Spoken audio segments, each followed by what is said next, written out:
Let's focus a little more on modern Congress and take a little time to look at the different aspects of a congressman's job. This is a very complicated job that congressmen do, where they have to balance all sorts of competing motivations and interests.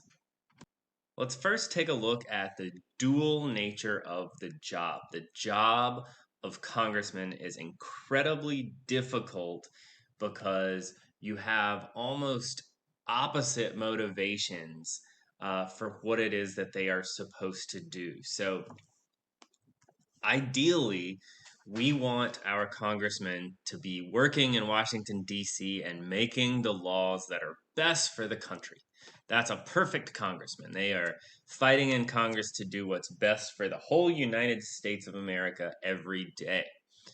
The problem is that they represent us. In order to get reelected, in order to win their seat, they have to do what's best for their constituency. Now, constituency is a word I'm going to use a lot. It means the district and the people that a congressman represents.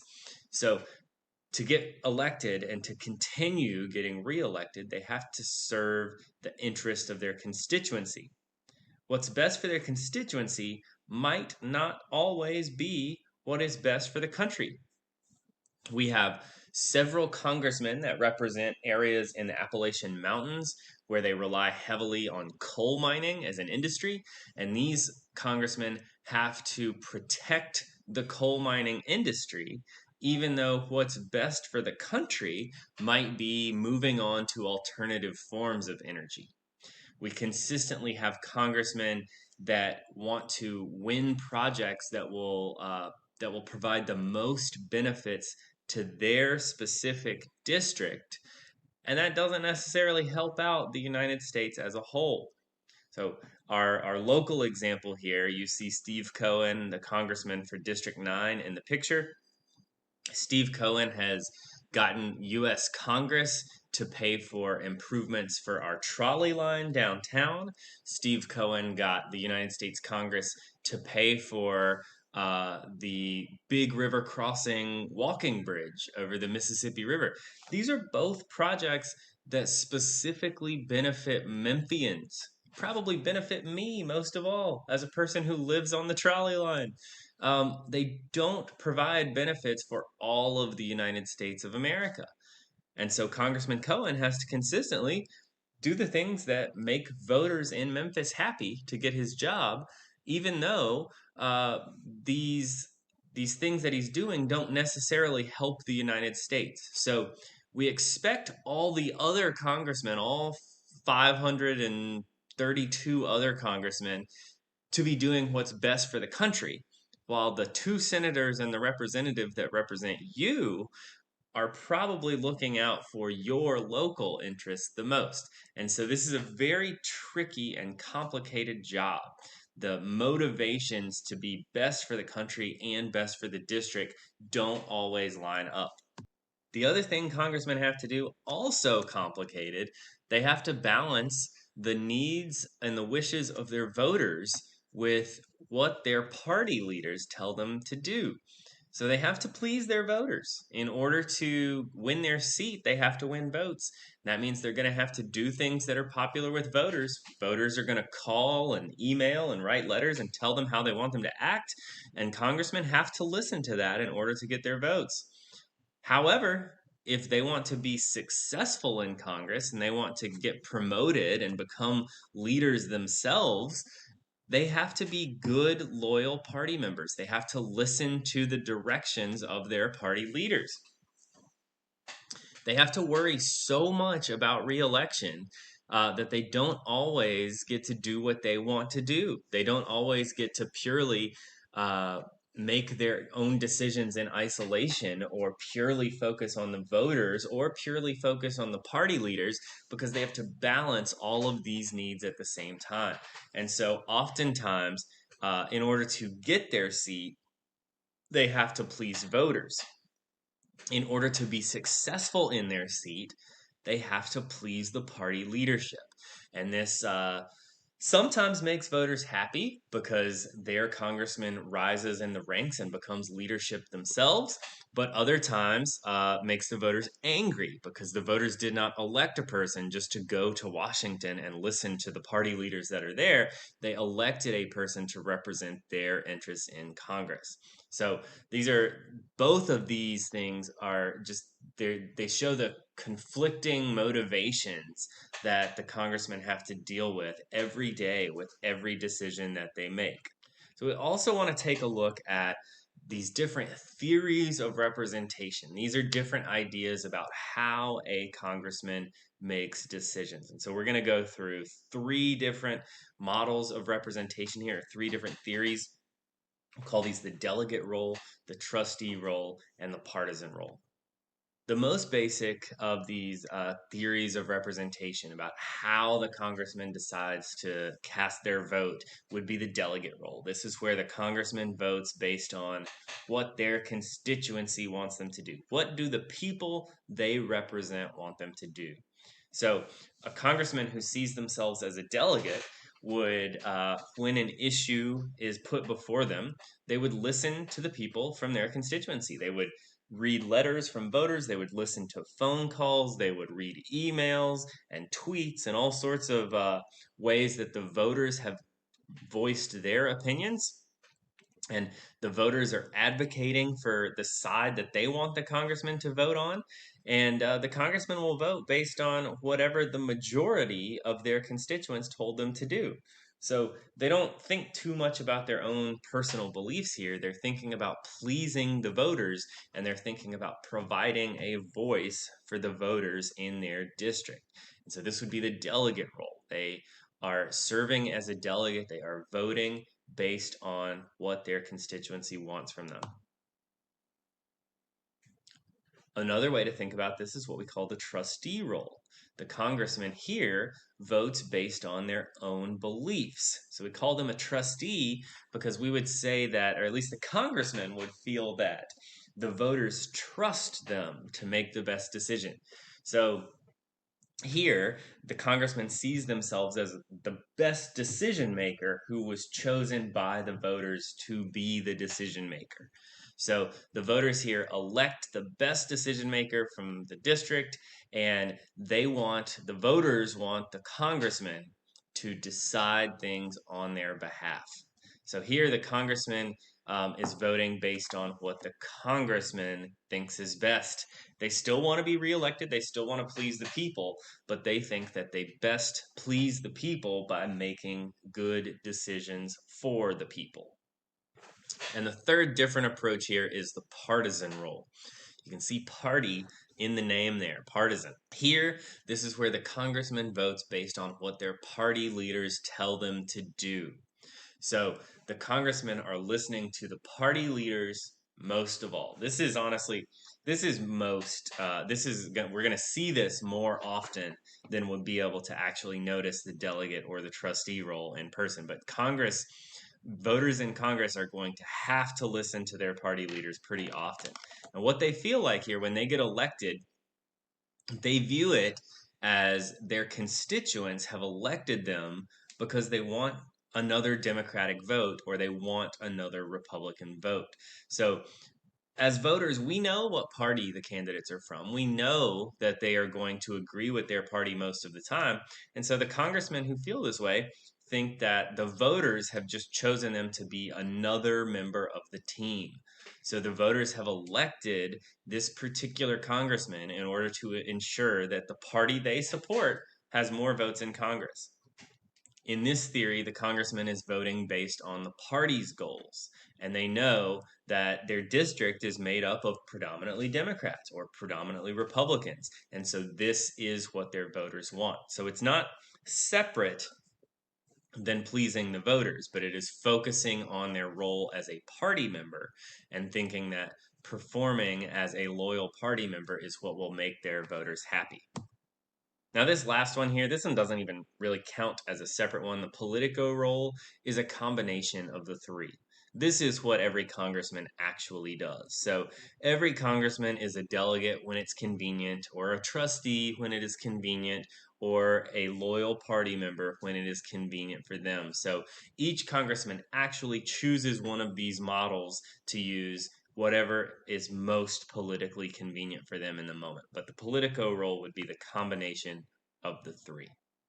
Finally, today we want to take a look at the perks of the job. What is it that you get for being a member of Congress? All right, so first of all, with the perks of the job, let's talk about their salary. Your congressman makes $174,000 a year as their salary. You remember the Congress from Article 1 that Congress is responsible for spending the government's money, so they make all decisions about pay for the different offices in government. They make their own pay rate here, but remember the 27th Amendment. If they vote, if they decide to increase their own pay, they do not actually get that pay raise until after the next election. So that gives us as voters a chance to remove them from office for giving themselves a raise. But that is definitely not the only way that they are compensated. Um, all congressmen have multiple offices. They have an office and a full staff in Washington, D.C. So their offices are right around Capitol Hill in a few different office buildings. Each member of the House or member of the Senate has an office to themselves and then has several staff members working for them as part of a larger office to help them get through every single day. And then they also have one of these back in their constituency. So if you're a member of the House, you have one office in your district. Congressman Steve Cohen's is downtown at the corner of Poplar and Front Street.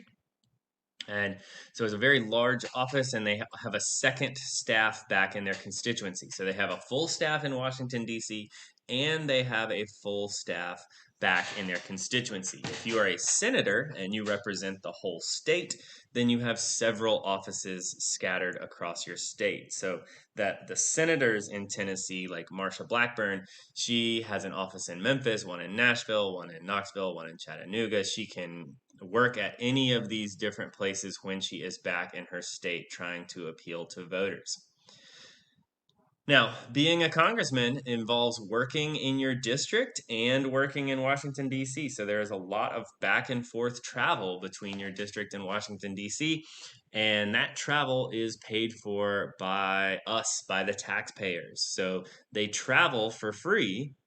To them, it is free to travel from their district to Washington, D.C. They can take some members of their staff, so those are extra people that we'd have to pay to travel. They get free parking spots at the airport and all that stuff. So these are some perks of the job relating to moving back and forth from DC.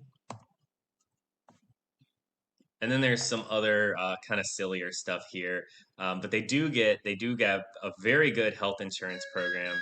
So they get very good health insurance for life, and this always comes up when they are making decisions about the types of health insurance that we regular people are able to have access to. Their health insurance is very, very generous.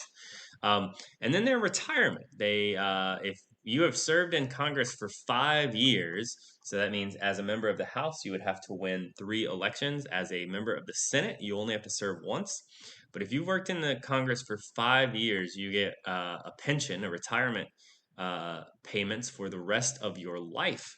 And these can get up to 80% of their salary. So they're making most of them make around $70,000 a year in retirement, which is a good amount. And those that have been there a very long time can earn up to 80% of their salary. So they get paid that for the rest of their life. They get all kind of perks in DC. They get free restaurants. There's a gym in the Congress building that is only for members of the House and Senate. They can have free flowers from the Botanic Garden whenever they want. They have a barber shop in the Congress where they can all get their hair cut for free. So a lot of silly stuff like that. Now, this last one here is going to sound silly, but is actually important. This is a little vocabulary term that you absolutely have to know. This will pop up again and again. But members of Congress have what's called the franking privilege. And this means that they can mail their constituency for free. So they can send mail to us back in their districts for free. This is maybe less important with email and the internet and all that, but it is still a tremendous advantage, particularly when it comes time to get reelected. They can't necessarily send mail to us right at election time, but think of it this way. If I'm going to get a postcard from my congressman that tells me the things he or she did over the last couple of years that I should consider when I vote for them, if they're mailing everyone in their constituency, a House member's constituency is about 750,000 people. So stamp is about 50 cents right now. So we're talking about $375,000 worth of postage to mail all of the people in the constituency, right? Now, let's say I wanted to run against the congressman in election. If I wanted to compete with that, like even compete with mailing a postcard, then I would have to come up with $375,000 to mail, right? This gets more extreme if we're talking about senators with entire states, and especially our big senators. Like think about California, where they've got a huge population, and if you are going to mail everyone in California, we're talking about millions and millions of dollars in postage. And so challengers to the incumbent senators in California have to come up with millions of dollars in fundraising to be able to communicate with the voters in the state that same way. So it is a pretty random vocabulary word, the franking privilege, but it is something that you absolutely have to know, absolutely pops up on our AP exams, and is not something that we think about a whole lot. All right, so a complicated job for the congressman. Definitely definitely what we are having to consider as we begin our exploration of Congress here. But we have to start from this point of trying to understand their complicated motivations when doing the job. So from today, what we will want to make sure that we are able to do, we definitely need to be able to describe all the different aspects of Article 1. We'll get some more details on that stuff later, but you'd need to be able to describe requirements or powers or limits on powers. We need to explain the dual nature of the congressman's job, explain why the congressman has competing motivations. We need to be able to compare those different theories of representation, the delegate role, the trustee role, and the partisan role. And we would need to be able to describe some of the perks of being a congressman, particularly franking privilege. It's not the most important perk that they have, but it is an important test item for us. So make sure that we'd be able to understand those things. In the next few days, we're going to explore the different powers that Congress has. We're going to explore the differences between the House of Representatives and the Senate, and we'll get into all sorts of different stuff from congressional elections to congressional politics and law passing and things like that.